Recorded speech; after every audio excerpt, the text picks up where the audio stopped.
Education, para pekerja mesti mengoptimumkan peluang dan memiliki kemahiran terkini agar sentiasa kekal relevan.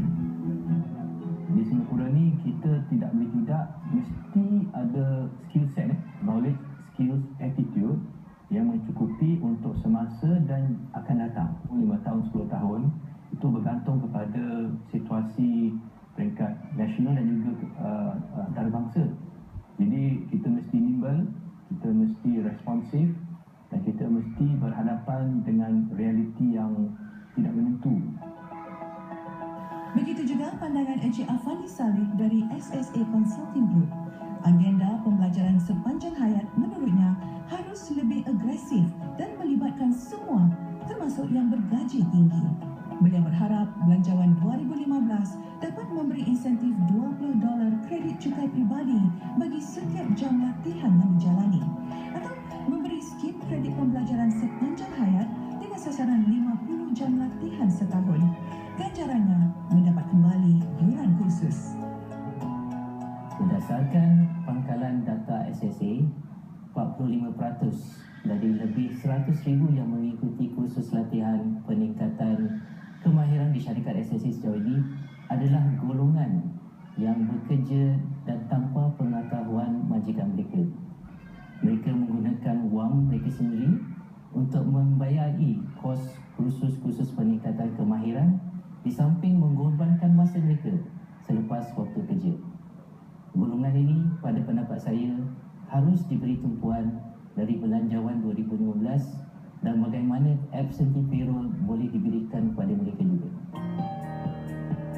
Cik Rahimah berasa yakin anak cucunya nanti tidak perlu bergelut dengan masa dan berbagai tekanan untuk meningkatkan kemahiran yang diperlukan kerjaya masa depan seperti yang beliau pernah lalui.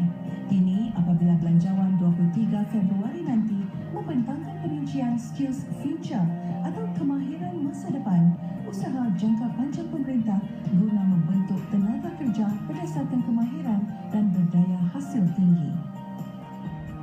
Saya sangat mengharapkan bantuan kepada ibu-ibu tunggal seperti saya supaya kami dapat menambahkan lagi ilmu, ambil kos-kos yang diadakan. Itu semua memerlukan wang. Jadi saya rasa dengan saya dapat belajar di SSA ini, saya dapat mampu dapat kerja yang ada gaji, yang ada CPF. Tapi saya rasa kalau kat Singapura ni, kalau kita rajin berusaha, insya-Allah. Kita di Singapura ini beruntung sebab pemerintah menyediakan prasarana yang cukup baik peringkat dunia dari sudut pendidikan, dari sudut latihan yang sentiasa berubah. Jadi sebagai rakyat, kita harus tahulah apa inisiatif pihak pemerintah dan agensi-agensi serta institusi pendidikan, dan kita sentiasa berusaha untuk memahami dan memanfaatkan. Kalau tak ada, kita rugi. Antara kelebihan inisiatif Skills Future adalah tumpuan kepada golongan muda sejak di bangku sekolah lagi. Contohnya, lebih banyak tempat latihan sambil belajar, kaunseling kerjaya serta program latihan amali yang lebih sepadu. Matlamatnya, tenaga kerja yang terlatih dan memenuhi keperluan industri serta berpeluang untuk meningkatkan kemahiran di dalam bidang yang menjadi tukikan. Ramai yang menyambut baik inisiatif sebegini. Internship saya rasa perlu. Jadi sebelum mereka ke alam pekerjaan, jadi mereka sudah tahu selok-belok sambil bekerja, sambil mereka belajar. Jadi kita tahu ramai orang diversify, mereka dari satu sektor pergi ke dari satu sektor. So saya harap peluang ini dapat pemerintah dapat memberi peluang lah untuk mereka untuk diversify. For school wise, I think diorang kena have all those more so-called career carnival or like fair, job fair, so that kita lebih tahu apa kerja kita besides kita orang punya own course lah. Yang berjaya, contohlah Jerman terkenal dengan kebolehan mereka dalam teknologi, dalam innovation. Kita boleh betul merujuk. Kalau Amerika pun dengan keberanian mereka untuk meneroka, mencabar dan mencari huraian kepada pelbagai permasalahan. Jadi khususnya bangsa Melayu, kita mesti bersedia untuk deconstruct paradigm tu yang mungkin tak sesuai dengan konteks semasa. Pemerintah boleh memajukan program bekerja dan belajar sambilan, iaitu Work and Study Part-Time Program, dan memberi insentif seperti subsidi yang tinggi. Sebagai contoh, seorang individu hanya membayar sebanyak 10% atau hingga 30% untuk melanjutkan pelajaran yang lebih tinggi. Diharap belanjawan yang dibentangkan Isnin depan dapat menjadi pemakin bagi menggalak kesemua warga untuk meresap nilai-nilai positif inisiatif kemahiran masa depan. Ini juga yang diharapkan Cik Rahimah apabila memikirkan masa depannya. Bermurah hati kepada golongan peniaga. Seperti syarikat-syarikat SME, SSA juga dicabar dengan pelbagai isu. Berdasarkan data dari Singapore Economic Survey 2013, secara purata, kos gaji pekerja serta sewa pejabat membentuk 30% hingga 65% untuk syarikat SME. Belanjawan 2015, saya mengharapkan dapat memberi rebate kos sewa pejabat serta meluaskan lagi skim kredit gaji. Langkah memperketat kemasukan tenaga kerja asing sejak beberapa belanjawan lalu menjejas banyak SME tempatan yang rata-rata bergantung kepada bakat dari luar kerana sukarnya mendapatkan pekerja tempatan. Kami sering menghadapi masalah menggajikan pekerja tempatan dalam berbagai pekerjaan, ditambah pula dengan masalah mereka tidak mudah kekal bekerja.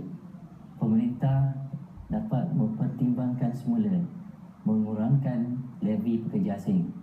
Kami prihatin bahawa pekerja tempatan harus juga diberi keutamaan.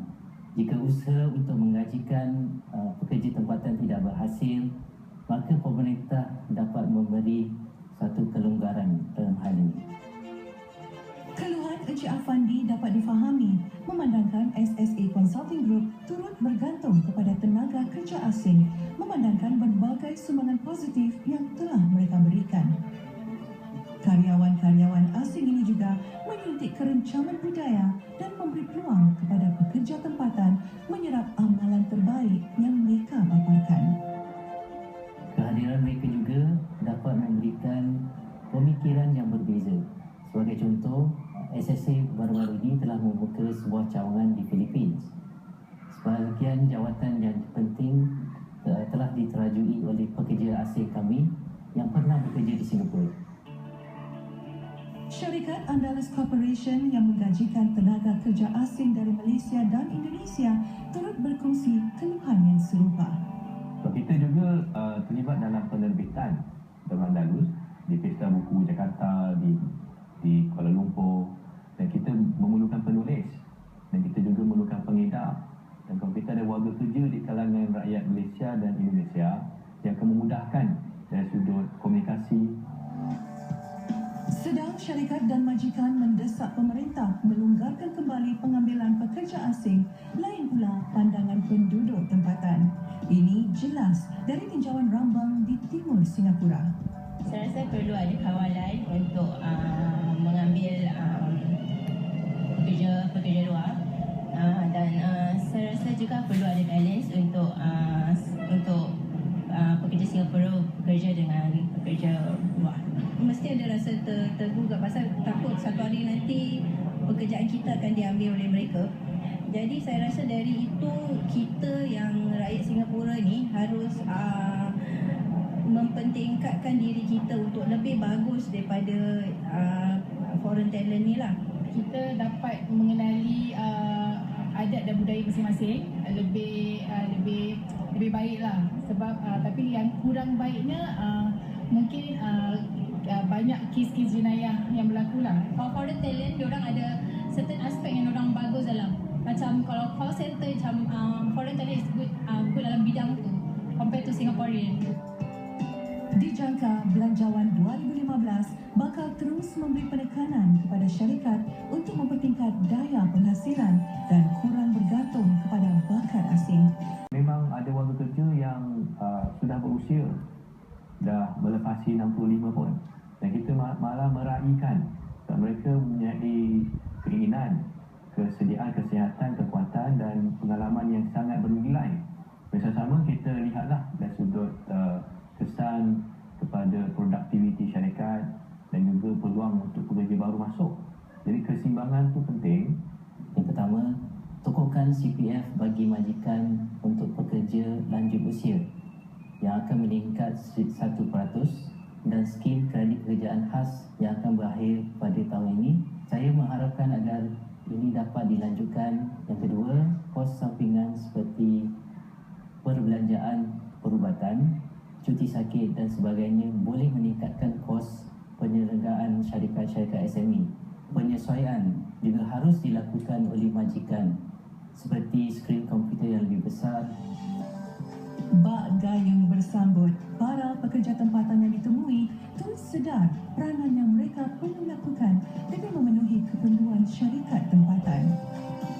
Pada saya take up courses lah. External, internal courses saya ambil.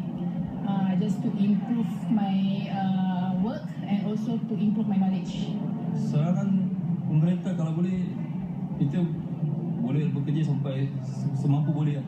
Kalau gaji tu kita minta yang agak relevan lah, kalau boleh kasi CPF potong pun jangan terlalu banyak. Khusus tambahan yang pemerintah galakkan seperti WAD, POS dan sebagainya, pemerintah juga boleh bagi khusus yang lebih spesialis lagi untuk golongan-golongan yang mereka perlu untuk upgrade diri mereka. SME tempatan termasuk para peniaga Melayu juga perlu bertindak proaktif memanfaatkan peruntukan yang tersedia dalam belanjawan. Contohnya, pihak Andalus sering mendapatkan nasihat pakar bagi membantunya meningkatkan keupayaan syarikat agar manfaatnya dapat diraih bersama. Kita ingin menyediakan peluang dan juga untuk mencerminakan potensi terbaik di kalangan warga bekerja dari sudut ilmu, kemahiran, penjawatan, pendapatan, dan kita berusaha untuk mempertingkatkan produktiviti dan pendapatan dengan sokongan SSC dan sudut latihan, konsultansi dan juga manfaatkan geran-geran pemerintah yang begitu banyak, ICV, BIC, CDG. Saya menjatuhkan tumpuan kepada peningkatan daya penghasilan akan diteruskan dalam belanjawan kali ini. Dasar ini juga saya berpendapat harus dipertingkatkan dengan lebih menyeluruh dan bukan setakat di tempat kerja, tapi semua masyarakat dapat dilibatkan untuk kita mempertingkatkan daya penghasilan untuk negara kita ini.